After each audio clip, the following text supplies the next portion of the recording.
মাজনিশা দুই দেশৰ যুদ্ধবিৰতি ঘোষণা কৰিলে আমেৰিকাই। আমেৰিকাৰ ৰাষ্ট্ৰপতি ট্ৰাম্পে সামাজিক মাধ্যমত কৰিলে এই ঘোষণা। যুদ্ধবিৰতিত দুই দেশে সমৰ্থন জনোৱাৰ দাবী ট্ৰাম্পৰ। দিনত আৰু কোনো যুদ্ধ নহয় বুলিও মন্তব্য ট্ৰাম্পৰ। আগন্তুক 12 ঘণ্টাৰ ভিতৰত যুদ্ধবিৰতিৰ সকলো কাম সম্পন্ন হ'ব বুলি মন্তব্য ৰাষ্ট্ৰপতি ট্ৰাম্পৰ। শেহতীয়াকৈ ইৰাণ আৰু ইজৰাইলৰ যি যুদ্ধ, এই যুদ্ধ সমগ্ৰ বিশ্বতেই এক প্ৰকাৰ অৱগত। তুংগত উঠিছে দুই দেশৰ যুদ্ধ। তাৰ মাজতে শেহতীয়াকৈ ইৰাণত আক্ৰমণ কৰিছিল আমেৰিকাই। আৰু অৱশেষত দুই দেশৰ যুদ্ধৰ মাজত সোমাই পৰিছিল আমেৰিকা।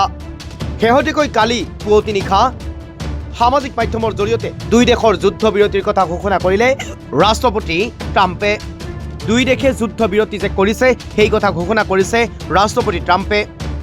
এই সমগ্ৰ বিষয় সন্দৰ্ভত এতিয়াও কোনো মন্তব্য কৰা নাই ইজৰাইলৰ প্ৰধানমন্ত্ৰীয়ে। আনহাতে ইৰাণেও অস্বীকাৰ কৰিছে এই কথা। আমাক আক্ৰমণ কৰিলে আমিও নকৰোঁ বুলি মন্তব্য ইৰাণৰ।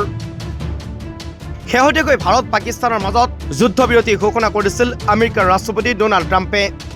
আৰু ঠিক একেদৰে ইৰাণ আৰু ইজৰাইলৰ মাজত আমেৰিকাৰ ৰাষ্ট্ৰপতি সোমাই পৰি এতিয়া শেহতীয়াকৈ কালি পুৱতি নিশা সামাজিক মাধ্যমৰ জৰিয়তে ইৰাণ আৰু ইজৰাইলৰ যুদ্ধবিৰতিৰ কথা ঘোষণা কৰিছে ৰাষ্ট্ৰপতি ট্ৰাম্পে।